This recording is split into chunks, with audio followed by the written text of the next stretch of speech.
Assalamualaikum warahmatullahi wabarakatuh. Hai para pencinta catur dan para catur mania, selamat datang kembali di Legenda Catur Dunia.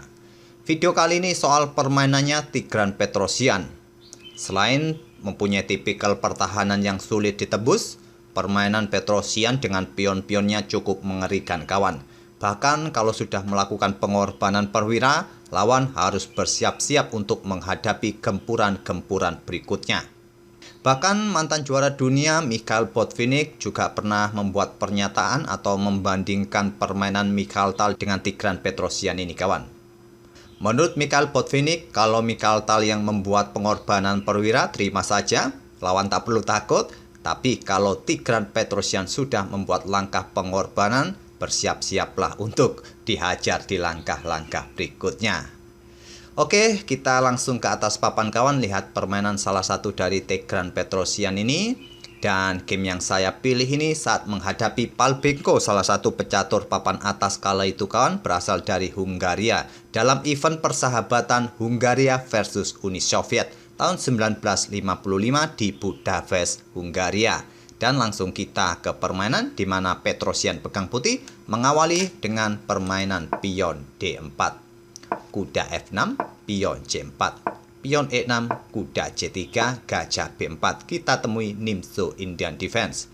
Pion E3 memilih variasi normal Petrosyan dan pion C5. Kalian juga bisa rokade terlebih dahulu kawan sebelum memajukan pion-pion ini, pion C dan pion D. Tapi di sini langkah pion C5 ini juga salah satu pilihan utama, dan di sini langkah pilihan utama bagi putih adalah melanjutkan pengembangan kuda ke F3 ataupun ke E2 untuk membackup kuda yang ada di peta C3 ini, nanti disusul dengan pion A3. Di sini Petrosyan lebih memilih dengan pion A3 terlebih dahulu, menantang pertukaran perwira kawan. Kalau ditolak mundur ke sini, maka akan memberikan kesempatan bagi perwira putih untuk berkembang, mungkin gajah ataupun kuda di langkah berikutnya. Di sini Palbenko langsung bertukar gajah pukul kuda, dipukul balik oleh pion B. Selanjutnya kuda C6, gajah berkembang ke D3, pion B6 ingin mengeluarkan gajah apakah ke peta A6 untuk mengincar pion, diikuti langkah kuda yang biasanya juga dimainkan oleh hitam dalam permainan Nimzo Indian saat terjadi pertukaran gajah pukul kuda C3 yang membuat pion putih ini bertumpuk kawan. Ataupun juga seringkali bermain di Viajento di peta B7 nantinya di diagonal terang panjang ini. Di sini Petrosyan melanjutkan dengan pion pusatnya pion E4. Selain untuk membuka lajur atau jalur pengembangan gajah gelapnya, apakah ke peta G5 mengepin kuda, terus pion ini didorong maju, ataupun pada posisi ini Tigran Petrosyan mulai membuat langkah pengorbanan kawan, pengorbanan pion pusat peta D4 ini. Tapi pengorbanan ditolak, hitam atau Palbenko memainkan pion E5-nya. Jika pengorbanan pion pusat ini diterima oleh hitam, pion C pukul pion D4, ya tinggal dipukul balik oleh pion C, dipukul balik oleh kuda. Selanjutnya putih akan mendorong pion E5-nya terlebih dahulu untuk mengusir kuda. Dan kuda ini kawan tidak mempunyai banyak pilihan untuk lompat. Ke peta-peta terang ini sudah dikuasai atau masih ada menteri yang menjaganya. Jadi kalaupun mundur ke peta atau ke kandangnya kembali ke peta G8, maka menteri akan keluar ke peta G4 kawan, menyerang kuda dan pion yang ada di peta G7 ini. Salah satu perwira nanti akan tewas, apakah kuda ataupun beteng. Itulah yang bisa terjadi kalau pada posisi ini penawaran pion pusat ini diterima oleh hitam dengan pion C pukul pion D4. Palbenko tadi menantang pertukaran pion di peta pusat di peta E5. Dan dengan didorongnya dua pion ini maju dua peta seperti ini kawan, di lajur C dan di lajur E, maka putih mempunyai kesempatan untuk mendorong pion pusatnya untuk mendapatkan penguasaan ruang. Inilah yang dilakukan oleh Tigran Petrosyan, pion D5, mengancam kuda ataupun mendapatkan kontrol di peta E6. Kuda ke A5 dan selanjutnya kuda F3 melanjutkan pengembangan, persiapan rokade. Tidak terburu-buru juga memberikan pressure bagi kuda F6. Dia memilih mengamankan raja, yaitu prinsip utama untuk mengamankan raja sebelum memulai serangan kawan. Juga kuda ini juga sedang menekan pion E5. Di backup oleh menteri E7, Petrosyan rokade, gajah A6 memberikan pressure bagi pion C4. Dibiarkan saja oleh Petrosyan, dia melangkah kuda ke H4. Tujuannya cukup jelas kawan, kuda ini bisa bermanuver ke peta F5, memberikan garbuan bagi pion ataupun pada menteri nanti, atau juga memberikan jalan bagi pionnya untuk didorong juga untuk mendapatkan penguasaan ruang dengan para pionnya nanti kawan di peta-peta pusat ini nanti. Diantisipasi dengan langkah pion G6 mencegah manuver kuda, dan sini sekarang pion F4 dimainkan oleh Petrosian, menantang pertukaran pion agar lajur F ini terbuka. Tantangan ditolak. Hitam atau Palbengko memilih untuk rokade panjang. Mungkin melihat pergerakan yang cukup masif di sayap raja, Palbengko tidak berani untuk memutuskan rokade pendek kawan. Kalau sekarang rokade pendek, apa yang bisa dilakukan oleh putih? Pion ini tidak akan ditukarkan kawan, tapi didorong kembali untuk membuka lajur G ini kawan. Mungkin itulah pertimbangannya dia memilih untuk rokade panjang, tapi engine tidak menyukai langkah ini. Sebetulnya kawan, Stockfish 14 juga merekomendasikan untuk rokade panjang. Kandidat yang lain adalah gajah tadi pukul pion C4 ini.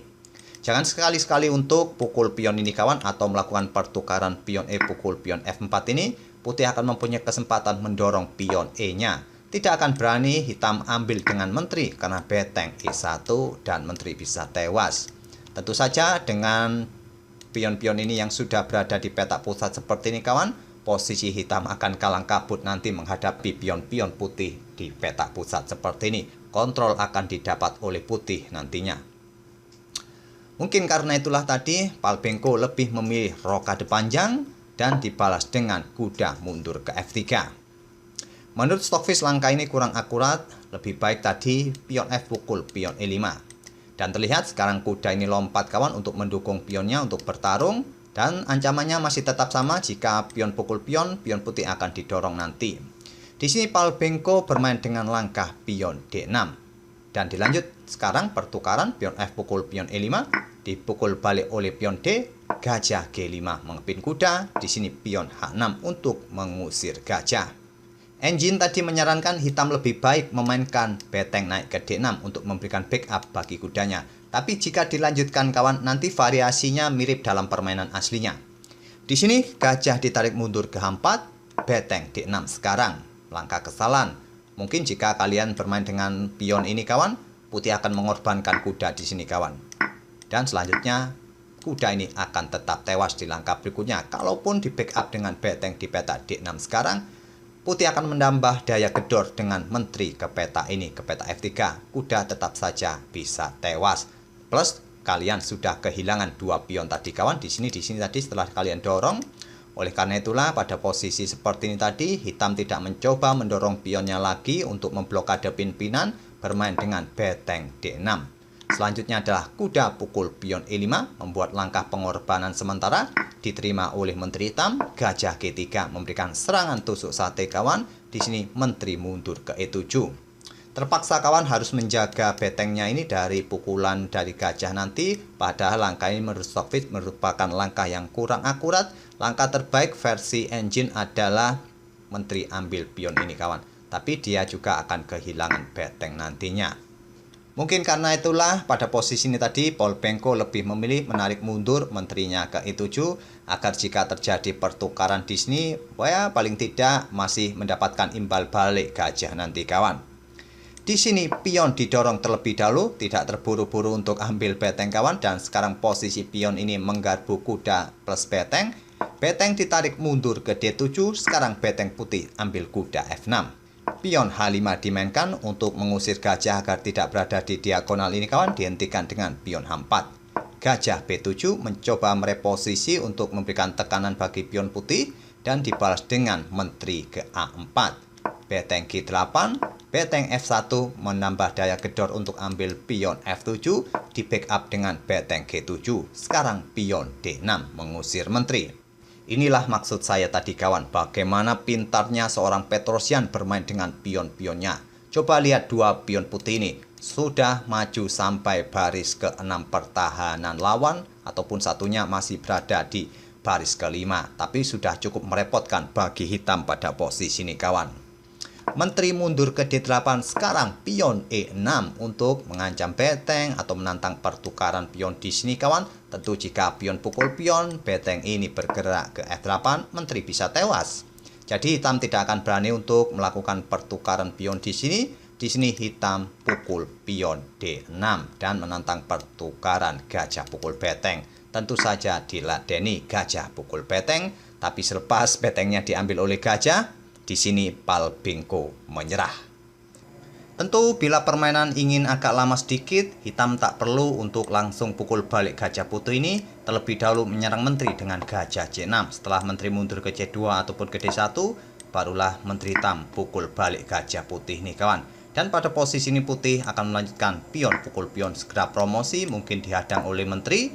Di sini menteri akan bergeser ke peta E1 untuk memberikan ancaman skak di sini atau memberikan dukungan bagi gajahnya untuk bertarung dengan gajah hitam agar tidak menjaga peta E8. Mungkin raja bergerak ke peta B7 dibalas dengan gajah E4 dan terjadi pertukaran, ataupun raja ini bergeser, gajah pukul gajah, dipukul balik oleh kuda. Di sini menteri juga bisa bergerak ke peta E6 ataupun langsung bergerak ke peta E8 ini kawan. Dan beteng pukul menteri, dipukul balik, putih sudah bisa menang dengan kekuatan 2 beteng seperti ini. Tapi jika kalian pada posisi seperti tadi, setelah gajah pukul beteng ini, kalian langsung ambil gajah ini, menteri bisa bergerak melakukan skak di sini kawan. Dilanjut pion pukul pion, bisa promosi ataupun langsung melanjutkan pion pukul pion, dihadang oleh menteri. Di sini menteri bisa melakukan skak, memaksa pertukaran menteri, putih punya menteri baru dan akan mempercepat kekalahan hitam. Jadi pada posisi ini langkah yang terbaik bagi hitam untuk melanjutkan permainan setelah betengnya tewas. Tak perlu pukul balik, gajah bisa bergerak tadi ke peta ini mengancam menteri terlebih dahulu, menteri mundur dan seterusnya. Permainan agak panjang sedikit, tapi yaitu tadi kawan, jika dilanjutkan tetap saja hitam akan kalah jumlah perwira ataupun bahkan kualitasnya. Oleh karena itulah pada posisi seperti ini, saat tadi beteng ambil pion dipukul balik oleh gajah, hitam langsung menyerah di langkah ke-27 ini. Itulah kawan, salah satu permainan cantik dari Petrosian dengan pion-pionnya.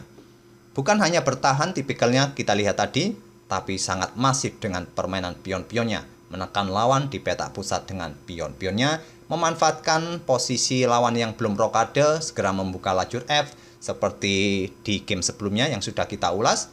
Segera manfaatkan lajur F di mana beteng kalian sudah menempati lajur F itu, dan sebelum melawan melakukan rokade, sesegera mungkin buka lajur F itu.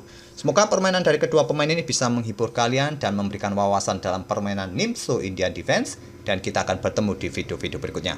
Terima kasih. Wassalamualaikum warahmatullahi wabarakatuh.